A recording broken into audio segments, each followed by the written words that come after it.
UP में bird flu का कहर, जिंदा दफनाई गई हजारों मुर्गियां, बाढ़ पीड़ितों ने मंत्री स्वतंत्र देव सिंह को घेरा, ठाकुर कुर्मी के बाद लोधी समाज का शक्ति प्रदर्शन, टेंशन में सीएम योगी। यूपी डायरी में आज देखिए 3 बड़ी खबरें। नमस्कार, मैं रजनीश यादव, आप देख रहे हैं लोकमत हिंदी।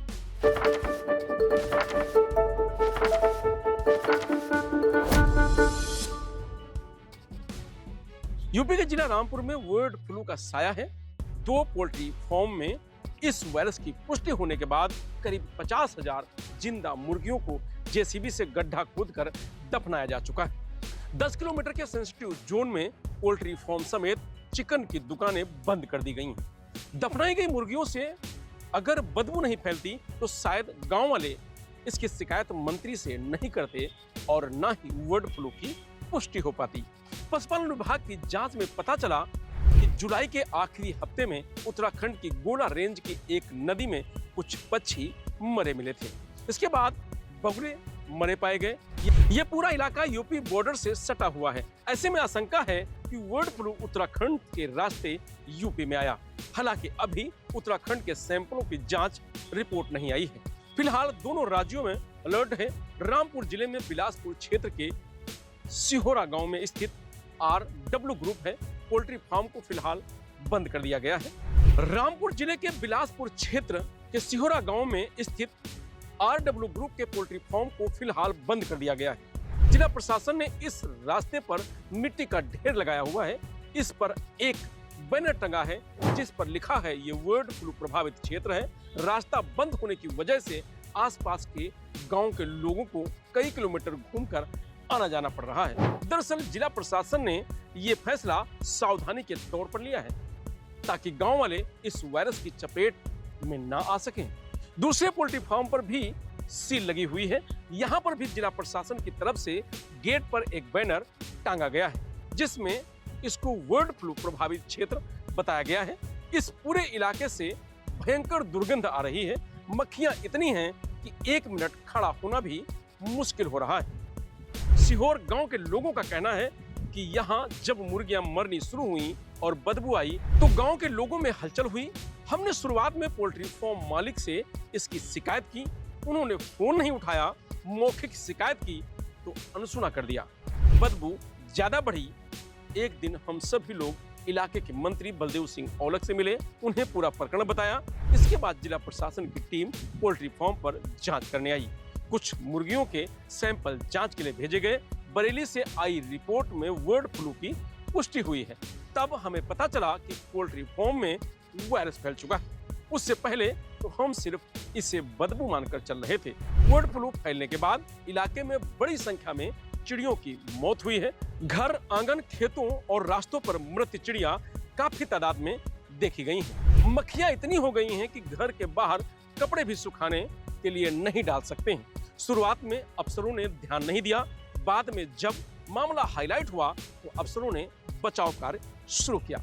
एहतियातन हम लोगों ने पोल्ट्री फार्म की तरफ नहीं आ रहे हैं। इधर रामपुर में बर्ड फ्लू की पुष्टि होने के बाद उत्तराखंड की राजधानी देहरादून में बाहर से अंडे, मांस या पशु पक्षी लाने पर पूरी तरह प्रतिबंध लगा दिया गया है। यूपी से सटी उत्तराखंड की चौकियों पर अतिरिक्त सतर्कता बढ़ती जा रही है।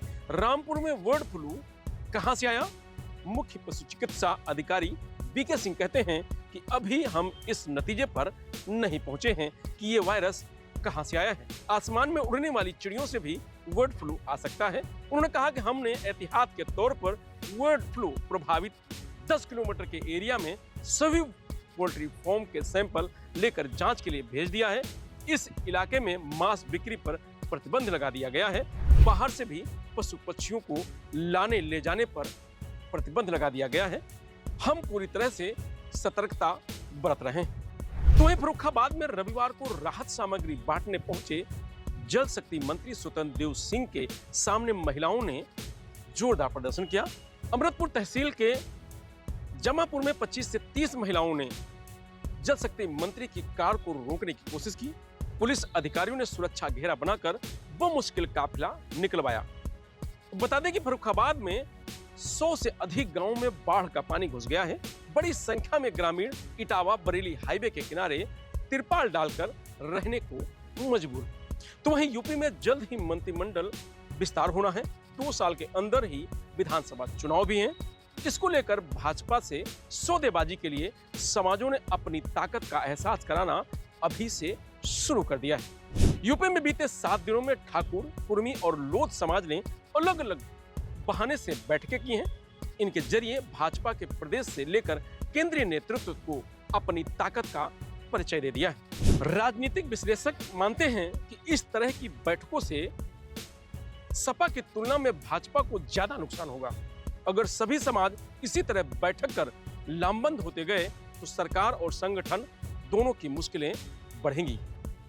प्रदेश में आगामी समय में मंत्रिमंडल का विस्तार होना है, भाजपा के प्रदेश अध्यक्ष का चुनाव होना है, 2026 में पंचायत चुनाव है, राज्यसभा चुनाव है और विधानसभा परिषद चुनाव होने हैं। उसके बाद 2027 में विधानसभा चुनाव होंगे। यूपी में सियासत की बिसात पूरी तरह जातियों की चौसर में बिछी गई। यूपी में सियासत की बिसात पूरी तरह जातियों की चौसर बिछी हुई है। संगठन का चुनाव हो या सरकार चुनने का, जाति ही सबसे बड़ा फैक्टर रहता है। लिहाजा राजनीतिक रूप से सक्रिय और मजबूत वोट बैंक वाले समाजों ने भाजपा पर दबाव बनाना शुरू कर दिया है। वो सरकार और संगठन में पर्याप्त हिस्सेदारी चाहते हैं। साथ ही पंचायत, राज्यसभा और विधान परिषद में भी वर्चस्व कायम रखना चाहते हैं। क्षत्रिय समाज के विधायकों ने कुटुंब परिवार के नाम पर 11 अगस्त को लखनऊ के क्लार्कवद होटल में एक बैठक की। बैठक में परिवहन मंत्री दयाशंकर सिंह, जनसत्ता दल लोकतांत्रिक के अध्यक्ष रघुराज प्रताप सिंह राजा भैया, सपा से निष्कासित विधायक अभय सिंह, राकेश प्रताप सिंह समेत 40 से अधिक विधायक और एमएलसी जुटे। इससे क्षत्रिय विधायकों और मंत्रियों ने अपनी एकता और मजबूती का संदेश दिया। माना जा रहा है कि मंत्रिमंडल विस्तार में रघुराज प्रताप सिंह या राकेश प्रताप सिंह को सरकार में जगह दिलाने की तैयारी है। वहीं जानकार यह भी मानते हैं कि क्षत्रिय मंत्रियों विधायकों की बैठक भाजपा के राष्ट्रीय नेतृत्व को संदेश देने की कोशिश भी है। अगर यूपी सरकार में कोई बड़ा बदलाव किया तो समाज चुप नहीं रहेगा। उधर भाजपा के पदाधिकारी कहते हैं कि यूपी में विधायक, एमएलसी समेत ज्यादा ठाकुर समाज से ही हैं। सरकार और संगठन में भी समाज को पर्याप्त प्रतिनिधित्व मिलना चाहिए। तो कुर्मी समाज के विधायक और मंत्री भी 12 अगस्त को लखनऊ के एक होटल में सरदार पटेल वैचारिक मंच के बैनर तले एकत्र हुए। बैठक में कुर्मी समाज के विधायक, सांसद, मंत्री और अधिकारी शामिल हुए। बैठक को एमएसएमई मंत्री राकेश सचान, भाजपा एमएलसी अमनीश सिंह पटेल सहित अन्य नेताओं ने भी संबोधित करते हुए समाज की एकजुटता और विकास की बात की। कुर्मी समाज इससे पहले भी इस तरह की बैठक कर चुका है, लेकिन माना जा रहा है कि जल शक्ति मंत्री स्वतंत्र देव सिंह भाजपा प्रदेश अध्यक्ष पद के दावेदार हैं। 2022 में भी वह डिप्टी सीएम पद के दावेदार थे, लेकिन पार्टी ने उन्हें मौका नहीं दिया। इससे कुर्मी समाज में बीजेपी के प्रति नाराजगी और बढ़ी है। इसका असर लोकसभा चुनाव 2024 में दिखा था। चर्चा है इस बार बैठक स्वतंत्र देव सिंह की ताजपोशी का दबाव बनाने के लिए थी। वहीं नौकरशाही में भी समाज के लोगों को महत्वपूर्ण पद दिलाने के लिए सरकार पर दबाव बनाने का प्रयास है। तो धर्मपाल सिंह ने लोध समाज को लामबंद किया। वीरांगना अवंती बाई लोधी की जयंती पर 16 अगस्त को पशुधन मंत्री धर्मपाल सिंह ने अपने निर्वाचन क्षेत्र आंवला में समाज की बैठक की। इसमें सभी विधायकों, सांसदों और पार्टी पदाधिकारियों के साथ बड़ी संख्या में समाज के लोगों को आमंत्रित किया गया। धर्मपाल सिंह खुद भाजपा प्रदेश अध्यक्ष पद के प्रबल दावेदार हैं। लोध समाज भी प्रदेश सरकार और संगठन में बड़ी हिस्सेदारी चाहता है। आगामी कुछ ही दिनों में भाजपा के प्रदेश अध्यक्ष की नियुक्ति को लेकर फैसला होना है। माना जा रहा है कि धर्मपाल सिंह ने पार्टी पर दबाव बनाने के लिए ही समाज की बैठक की है। हालांकि अवंतीबाई की जयंती पर समाज की ओर से कार्यक्रम इससे पहले भी होते रहे, लेकिन इस बार इस आयोजन के पीछे राजनीतिक निहितार्थ निकाले जा रहे हैं।